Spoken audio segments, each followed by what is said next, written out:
Teacher Michael.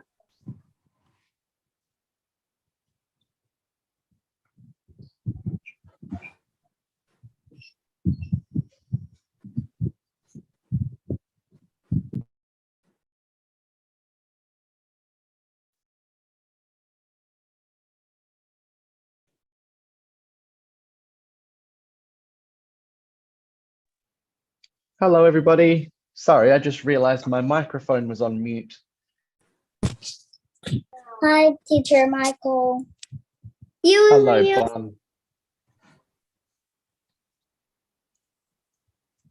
You said that our class is from 16 to 17.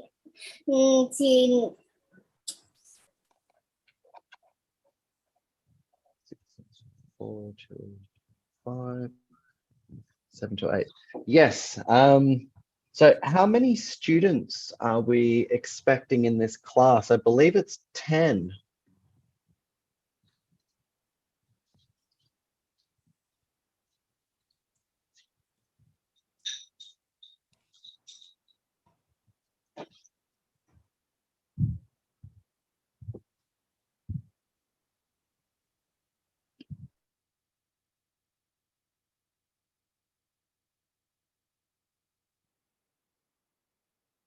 Hello. Hello. Hi, Teacher Michael. Hello.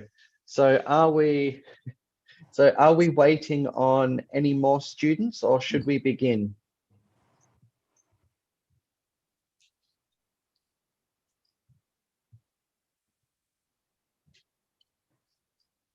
Actually, let me check.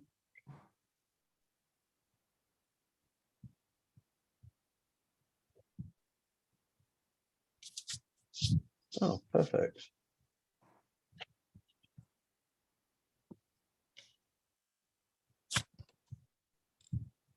So I believe that the handout that you guys have received some handouts from Miss Duc about this class.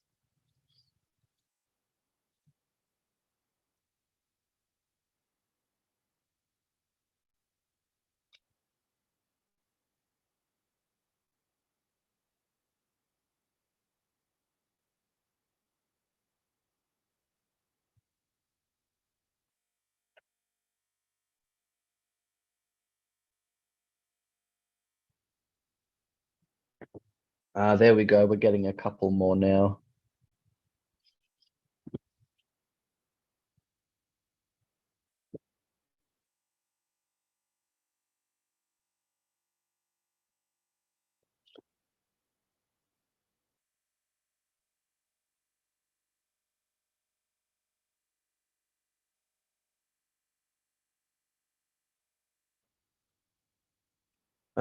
Just excuse me for one moment, guys. I'll be right back.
Okay. Are we ready to begin now? Yep. Terrific. Yep. Beautiful. So, hello everybody. My name's Michael. I'll be your teacher for this debating course. Everyone knows your name is Michael. I know, but it's nice to introduce myself to the class for the first time. This is our first class, our first proper class together. So, you are here to learn how to debate with me. And I am just going to get my documents here. So I'd like to start the lesson off today with a little icebreaker. And an icebreaker is just a little activity that's going to give me the chance to just listen to you speak and hear your ideas. So I'm just going to ask each person, and I will start with Jane. Looks like Jane's having a cup of coffee according to that little icon. So Jane. Yes. So I'm going to ask you a debate question, and I just want you to give me your opinion on the question, okay? Okay. So my question for you, should school uniforms be mandatory? What? I will rephrase the question for you. Should students have to wear school uniforms when they go to school? My opinion is no, because if we wear school uniforms every day, like every time we go to school, our uniforms get dirty, and the next day, if we go to school, but our uniforms are in the washing machine or are cleaning, then yes, that's all.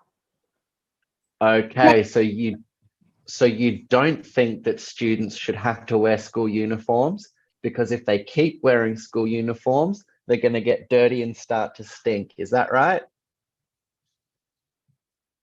Yes. Okay, thank you very much, Jane.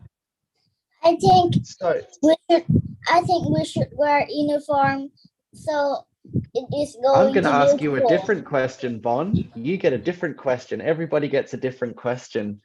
So I will ask you though, Bon. So your question: should children be allowed to have cell phones? My opinion is no, because when we are older, like we are in grade 6, grade 7, we must have cell phones. So you think that young children should not have cell phones, but when they get a little bit older, it's okay for them to have one. Is that correct? Yes, sister. Like when it is grade 6, they are grade 6 or grade 7, they can start to have cell phones. Okay, very good. Thank you very much, Bon.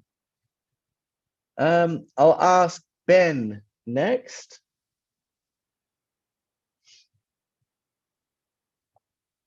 So my debate question for you is it better to have one long summer break or shorter, more frequent breaks?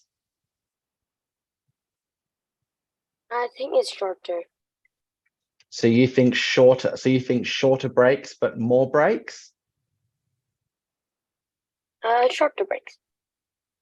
And why do you think that? Because in summer breaks, I often get bored. Ah, you like school too much and you start to miss it. Yes. Terrific. Thank you very much, Ben. Well done. Next up, can I please have An Kwan?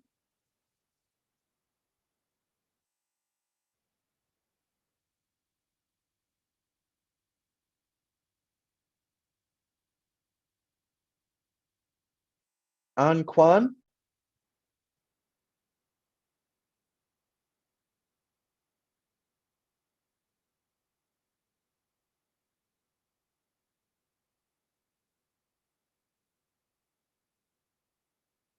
I'll come back to you.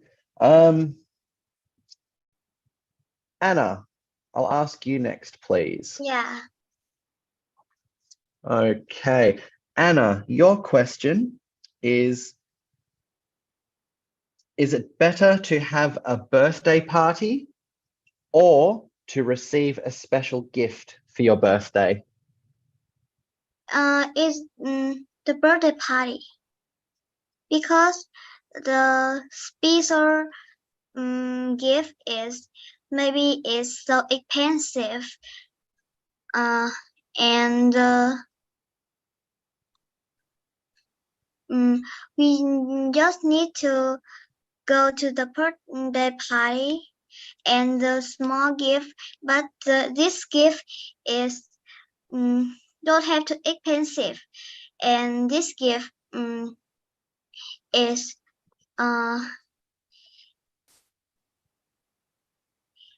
they have a love. So you think it would be better to have a birthday party instead of a special gift? Yes. And is that because you get to spend time with, and is that because you get to spend time with your friends and family? Yeah. Terrific. Thank you very much, Anna. Well done. Next up, I will ask Dangia Bowden. Okay, I'm here. Cool. By the way, I apologize to everybody if I pronounce your names wrong. As Miss Duc will agree, my Vietnamese pronunciation is terrible. So my question for you, Dang, is it important to learn a musical instrument?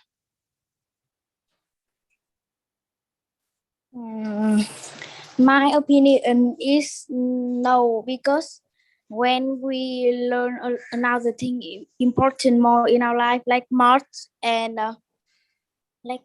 science and something like that, we can all be better when we are grow up. But music is something that hard, and maybe we can stick to it with a long time. So you think there are more important things to learn than a musical instrument? Very good. Thank you very much.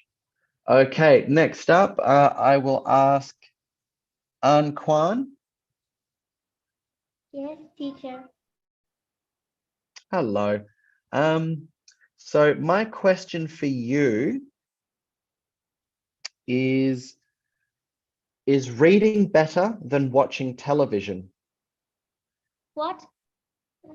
Is reading better than watching television? I think that is reading is better than watching television. And why do you think that? Because when we're reading books, we can learn many things about that the things we read more than watching television. So you think that we can learn a lot more from reading a book than we can from watching television? Yes. Very good. Thank you very much. Yeah.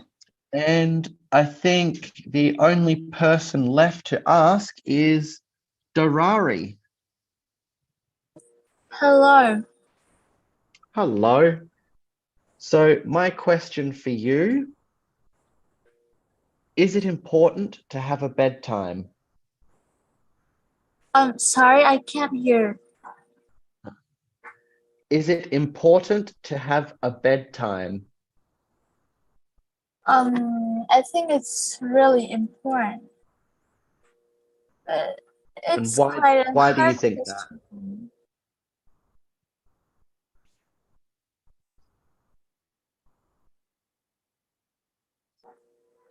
So why do you think it is important to have a bedtime?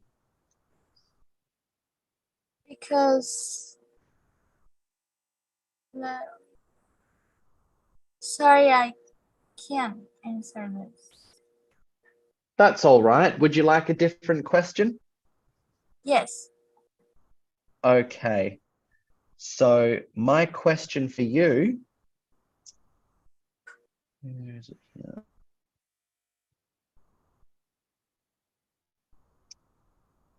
Should children have a say in family decisions? I think all the adults think that the children don't, but I think they do. So you think children should have a say in family decisions? And why is that? That because that children can share something that they not prefer, they doesn't prefer, they don't prefer that, and they also an important part in family that they brings joyful and luckiness, I guess so. So you think that children should have a say in family decisions because they might have a different opinion from their parents and they might be able to offer a different idea?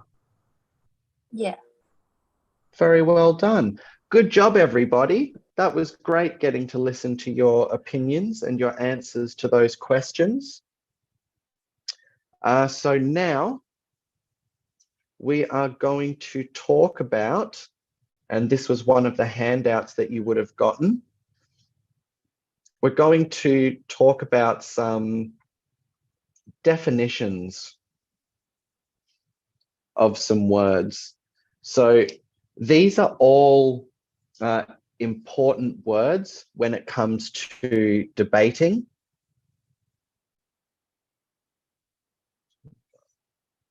So yeah, these are all very important words when it comes to debating.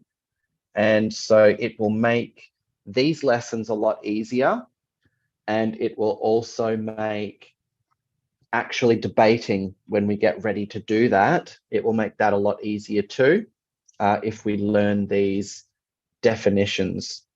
So like I say, you should already have this handout in the Zalo group.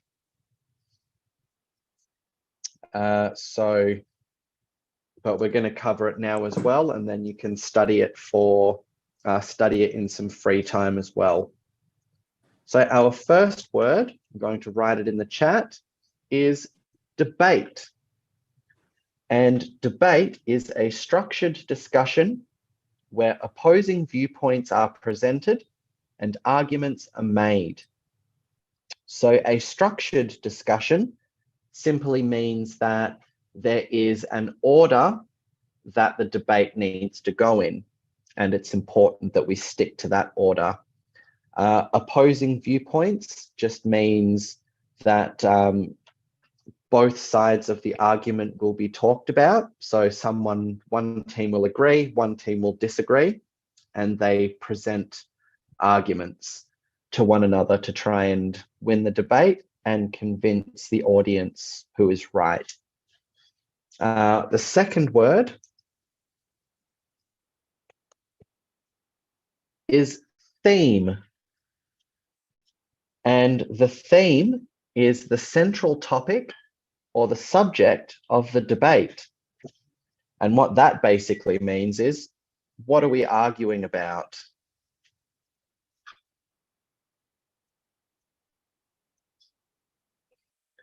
Our third word, what are you giving me the face for? Okay, our third word is interlocutor. That's quite, this is quite a strange word that is rather specific to debating, I believe. I've never heard it used anywhere else. And interlocutor is the person who moderates the debate and ensures a fair and respectful decision is made. Ah, I can't find out who sent that react face. So basically, a judge will decide, a judge or a panel of judges, usually between 1 and 3. The judges will decide who wins the debates, and the interlocutor is the person who makes sure that the judges follow the rules of deciding who wins the debate. So the interlocutor will make sure that the judge doesn't pick the winner because his child was on the team or anything that's dishonest. The interlocutor keeps the judge honest. Our fourth word is motion. And the motion is the statement or topic that is being debated. Now, the motion is actually different from the theme, and we're going to discuss those differences in a future lesson. I think it'll be sometime next week that we discuss that. But for now, that definition is a very good one.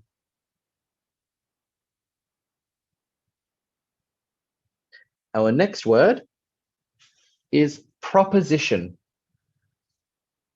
And proposition means the team or individual who supports the motion and presents arguments in favor of it.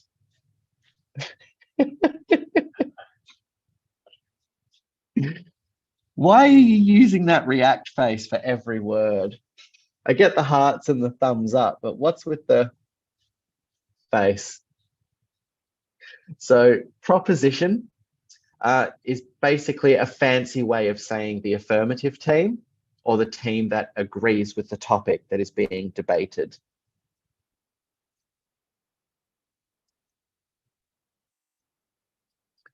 Our next word, number 6, is opposition. And opposition is the team or individual who opposes the motion and presents arguments against it. So that's just the fancy way of saying they are on the negative team or that they do not agree with the topic that is being debated. Just a quick check-in, guys. How are we all going with those definitions? Do we all understand? Yep. Terrific. I think I might have already said this to you, but a lot of the topics that we will be discussing. Good question, Jane. So I'll just answer this question and then I will get back to our definitions.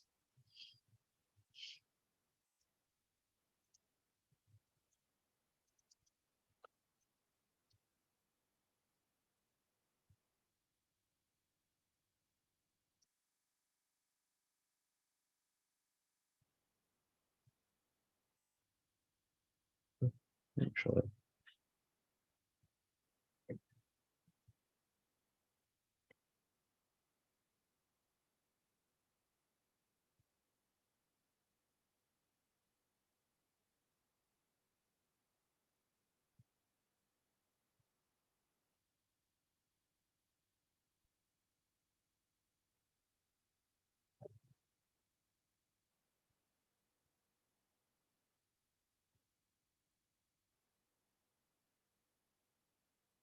Sorry, guys, this is just a bit more of a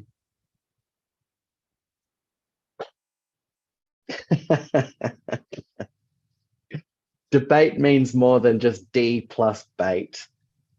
Debate means D plus bite, or we can say that D plus bite plus T. So what are we taking the bait from if we are debating something? What are we taking the bait from is my question, if that's what debate means. Baiting, if you remove the E and you say batting, it means that batting the base.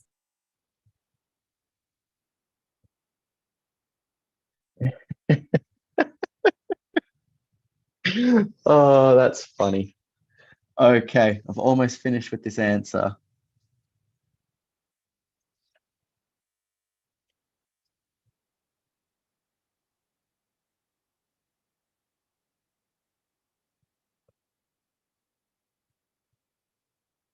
Okay, there we go. I had to think about that answer a lot. So Jane asked, why does debate mean so much? And why do I get the feeling that Jane is going to be my trouble student? So Jane asked, why does debate mean so much? And I answered that question by saying, in real life, debating can be used in many different parts of your life. For example, it can help you to have respectful disagreements with people rather than just arguing and getting angry with each other. There are also many important skills that a debater requires to make good arguments. Those skills will help you to succeed in your life and to achieve your goals. Well, it's funny that you ask that. I'm going to answer this one more question and then we are going to move on. So why is it so complicated? You will find that as you grow up, almost every single topic can become incredibly complicated. The more you look into it, the more you learn about it, you will come to learn that just about every topic in the world can be very complicated. Debating is not special in that respect. Yeah, that's right. Okay, so back onto our definitions, guys. Our next definition .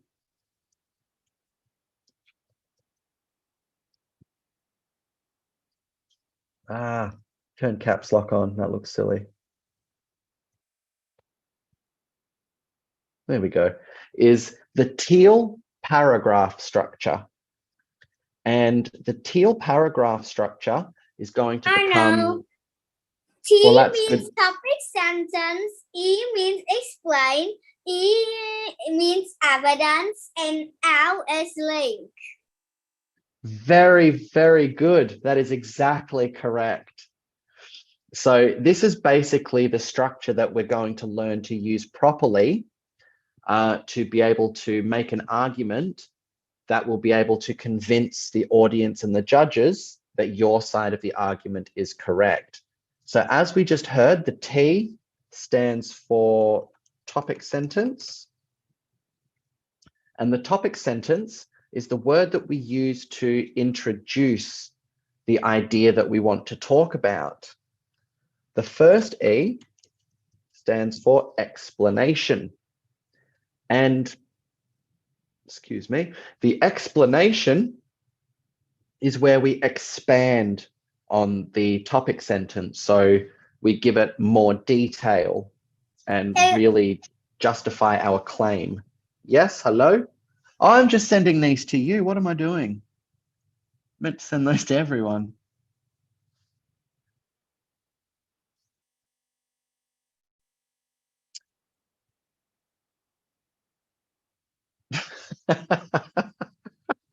What would the S in steel paragraph structure stand for?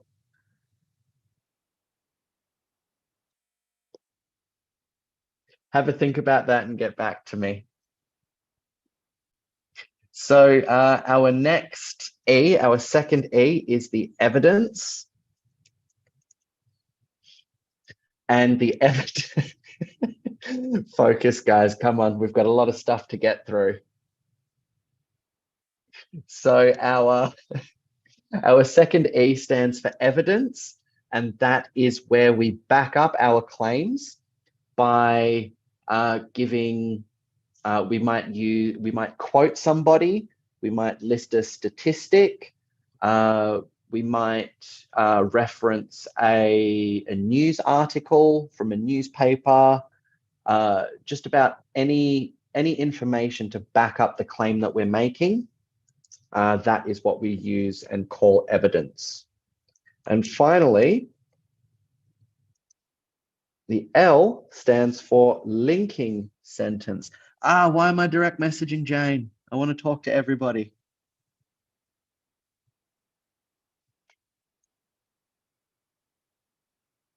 The L stands for linking sentence.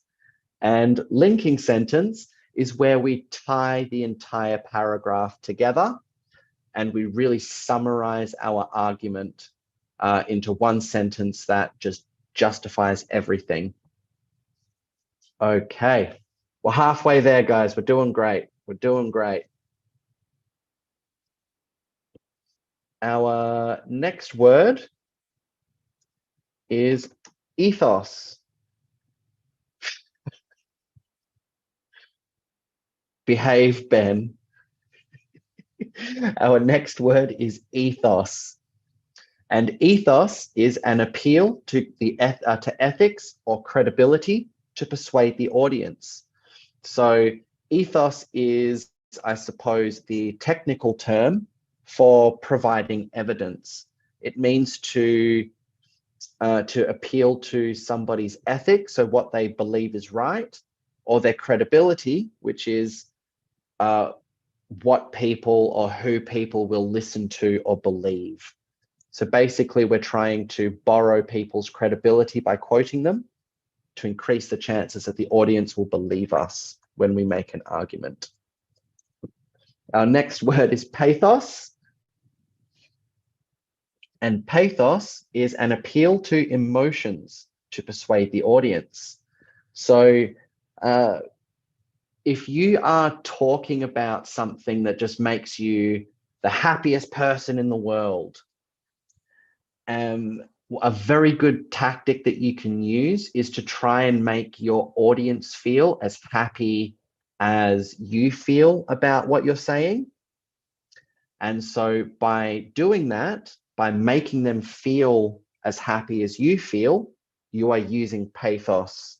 So it's basically making people feel how you feel. No, not paint-thos, pathos. So, yes, that is pathos. Our next word is logos. And I'm waiting to see what Jane writes for this one, to be honest. And logos is an appeal to logic and reasoning to persuade the audience. So to appeal to, I've got to say this. Legos. No, Jane, we are not playing with Legos. We're talking about logos. It's different. So logos, when we make an appeal to somebody's logic, what we are trying to do is present our information in a way that they can't help but agree with. So if we make a really good logical point, so we present everything in the right order. So we make point A, point B, point C, point D. And then the audience that's listening goes, okay, yep, I agree with point A. Yeah, and I see how that also makes sense with point B. And then, yeah, point C makes sense. And you see how the more you go down that chain of logic, the more likely you are to have the audience and the judges agree with you. Okay, a few more to go, guys. We're nearly there. Number 11 is matter. No, Bond, not Legos. Not Lego, logos. So matter is, oh goodness. Matter, correct, Jane, very good. So matter is the content or the substance of the arguments that are presented in a debate. So basically, matter, not meta or meters, but matter is basically the information that you are telling the judges and the audience in your argument. Our next word is method. And method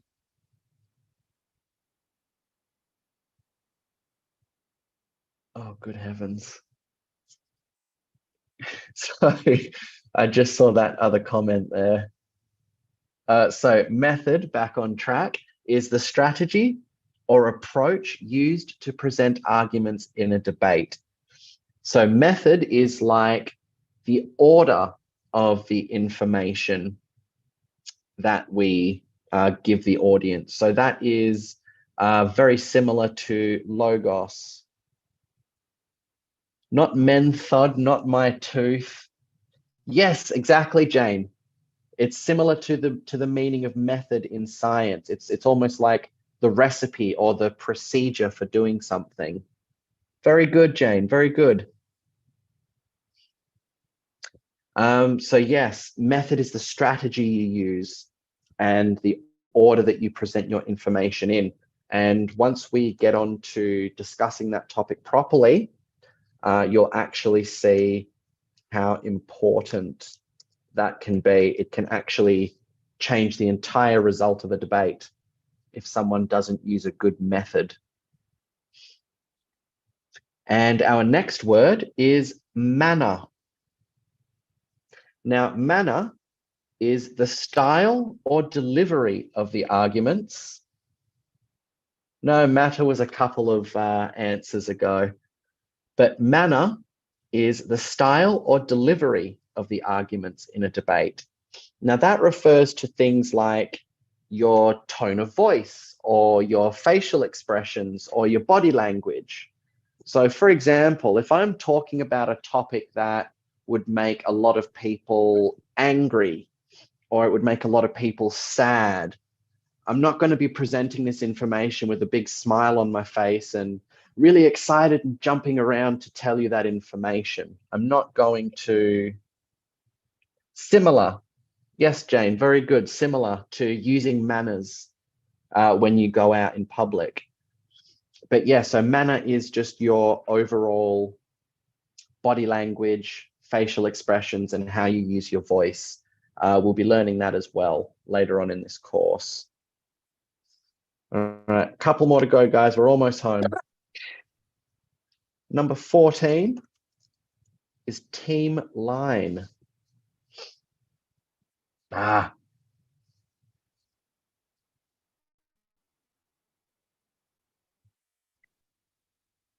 that one again.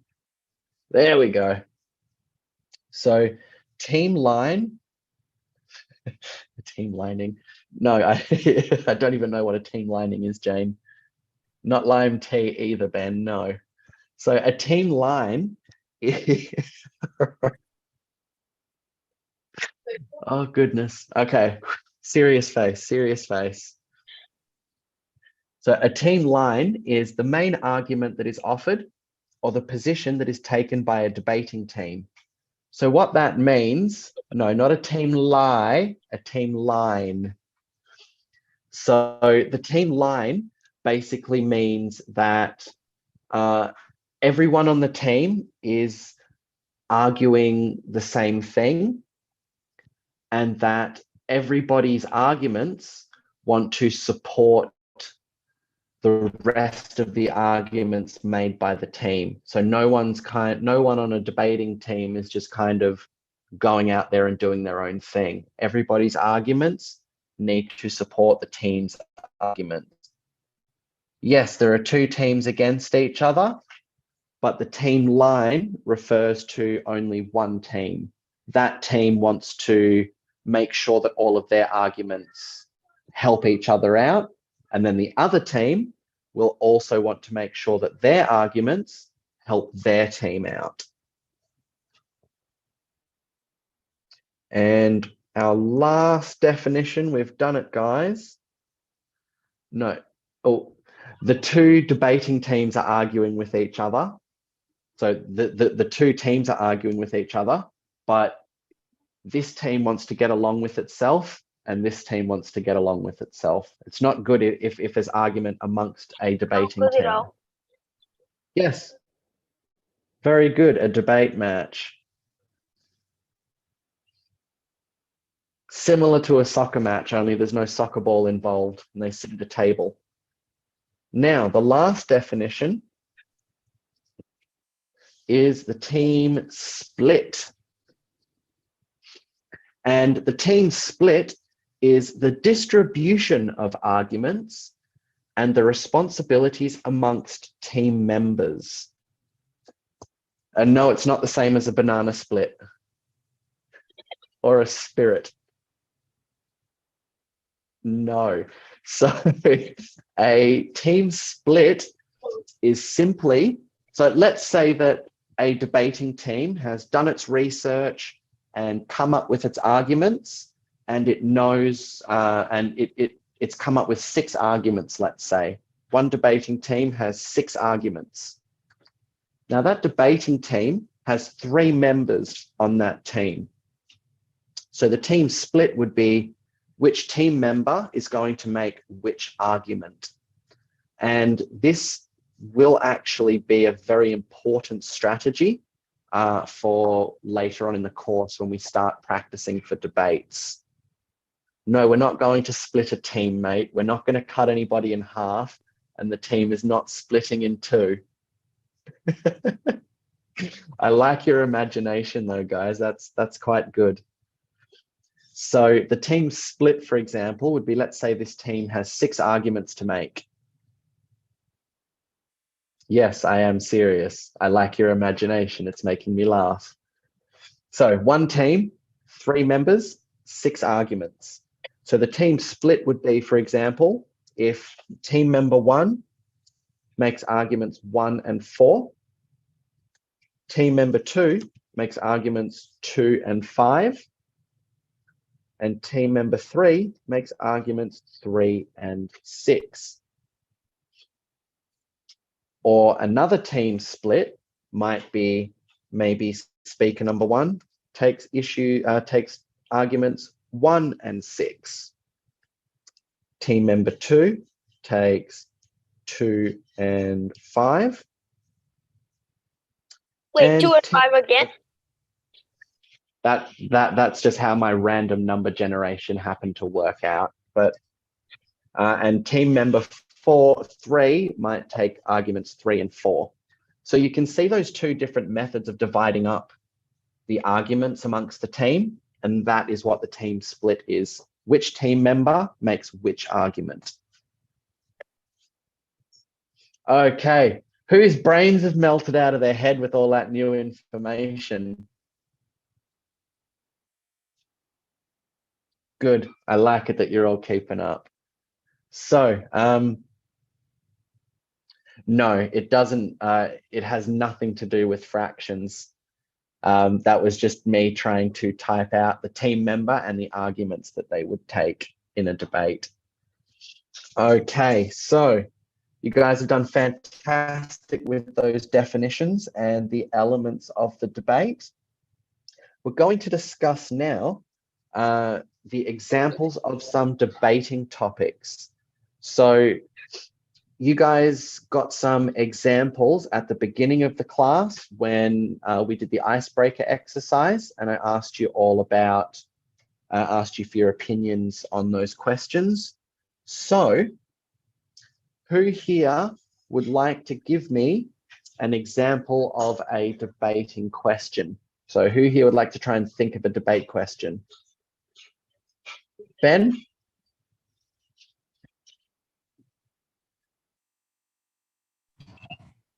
Hey teacher, I think it's, should our children learning English? Should all children learn to speak English? That is a good example of a debating question, Bon. Well done. Does anybody else have one? Little Miss Chatterbox Jane, do you have a debate question that you can think of?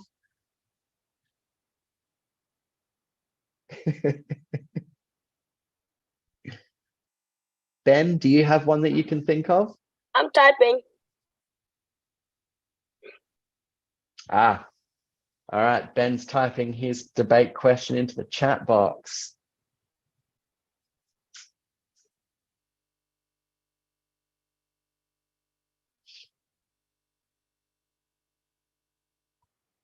Can anybody else think of a debate question?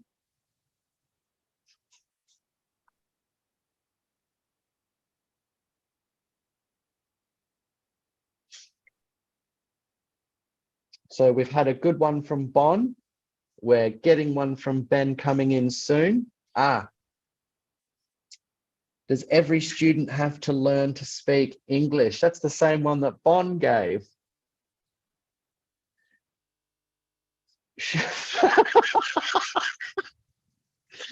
Should we cut in half? What was Jane's question? Should we cut in half while answering this debate class? No, because I've heard that's quite painful, Jane. We shouldn't cut in half. It's quite painful. Should we all have to know 2 languages? That is a very good question. That is a very good debate question. Should everybody have to learn a second language? I mean, personally, I actually agree with that one because I'm trying to teach myself a little bit of Russian at the moment. I say trying. But no, languages are good fun and they give you a chance to connect with people around the world. Who else has another debate question? Ben, I thought we were becoming friends here. I say just kidding. I'm not even going to read that one out loud. I know. Jane has a good one here. Should students have to go to school, or should children have to go to school? Now, I would actually like you to refine that question slightly, Jane. Do you mean should children have to get an education at all? Or do you mean should children have to go to school, get an education? Should children have to go to school? To get an education, or should children have to get an education at all? I need you to be a bit more specific here because that question can be interpreted in a few different ways.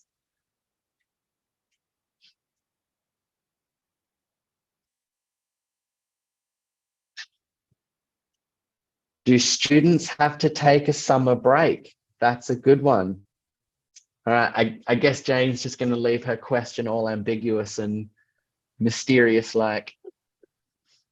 Okay, so guys, we'll move on to our next section now. So, oh goodness, I'm a little bit scared to ask it. I'm a little bit scared to move into this next one. So we're going to have a bit of a questions and answers section, excuse me, where you can ask me some questions about the information that we have talked about tonight. So if you have any questions about the material that we've talked about, please ask me the questions now.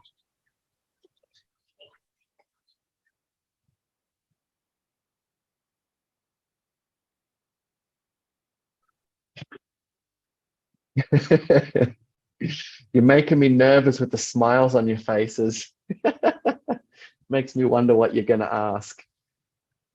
I am typing.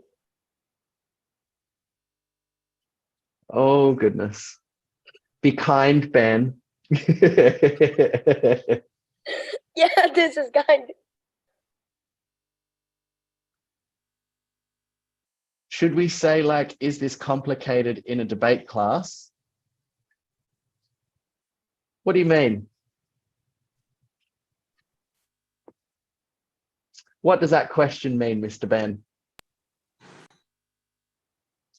If you have a question, please ask it. But should we say, like, is this complicated in debate class? I mean, I suppose that. Should we I stay suppose at home or stay at apartment? Should we say that again? Sorry, Anna. Should we stay at home or stay at apartment? Is it better to live in a house or an apartment? Yes. Now Now that could be a good topic for debate. That was a good one, Anna. Well done. I got so- an answer for that. Go on then. Let's hear your opinion on the question. Ooh, so I need to chat in the chat box.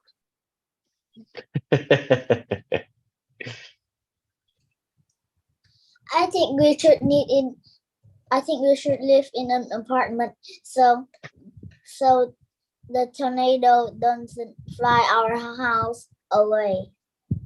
And What we'll if the have So our house. That is an interesting argument that you could make. That is an argument that you actually the could make. tornado throw the apartment more harmly. Well, actually, yeah, probably. However, It was kind of I have a question. okay, Jane, let's hear your question. Should we reply and fly a nonsense face in an MG Archer's replies? No, and I have an answer to your question, Jane. No, you should not reply with the ridiculous faces on all of my replies. Okay, so Funny, that's all. I know it's funny. I'm trying to be funny as well. So one point that I would like to make about debating is that when you participate in a debate, you will not always be on the team that you actually agree with. So you might actually find yourself arguing against a point that you actually believe. So the reason that that's important is because debating is not actually about arguing for what you believe. Debating is actually about just trying to learn as much about a particular topic as possible so that you are able to make and understand arguments for both sides of that topic. So just something to keep in mind, guys, when we do start like practicing debates and writing arguments and things, you won't always actually be agreeing with the team that you're on. But the important thing is just to come up with arguments for the team you're on anyway and explore new ways of thinking about things. All right. If there's no more crazy questions, I am going to... It is. Oh, goodness. Ben, you have another question? What's your question? Can we move on? Yes, I'm about to give you homework. Good. Okay. So, it's not much homework. It should take you about 15 minutes to finish this. Oh man. I know, a whole 15 minutes. My goodness. So, your homework, which has already been sent in the Zalo group, is this preparation task. I want you to think of a motion that you would like to debate in class. It can be any topic you find interesting or relevant. So you get to pick the topic in this exercise. Write that motion down. I along with will not get another crazy topic. Well, you don't have to, well, you can pick whichever topic you'd like. So I would recommend making it not a crazy one, though. You're probably right about that. It'll be easier if it's not a crazy topic to debate. Yeah, because so the yes. crazy topic is hard. Exactly, because you have to you have to find out arguments and you have to justify those arguments, and that is difficult sometimes. So I want you to write the motion down with a brief explanation of why you chose it. So this first line here at the top, my motion for debate is, that is where you'll write the topic that you want to debate. And the lines below it, why did you choose this motion for debate? It can be as simple as, I find this topic interesting and would like to debate it, or As you eating can, a banana. that wouldn't make a very interesting debate topic, I don't think. But as well, I would like you to also think about the motion that you choose and try to come up with arguments for both the proposition and the opposition sides of the debate. I want you to be prepared to present these motions and the reasoning behind them in class for the next lesson. So I believe that will be on Thursday. So we see down the bottom here, you've got 3 lines to write 3 arguments for the proposition or the side that agrees with your motion. And you've got 3 lines underneath them to write 3 arguments for the opposition or the side that does not agree with your motion. So that's your homework, guys.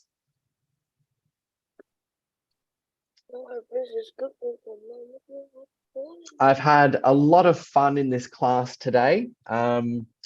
Hopefully we can keep laughing and having some fun while we learn about debate. And I look forward to seeing you guys on Thursday. When you finish this homework, just have it posted into the Zalo group and I'll have a quick look through it before the class, and then also bring it to class as well. So fantastic job, guys. You've done really well. And I'll see you all on Thursday.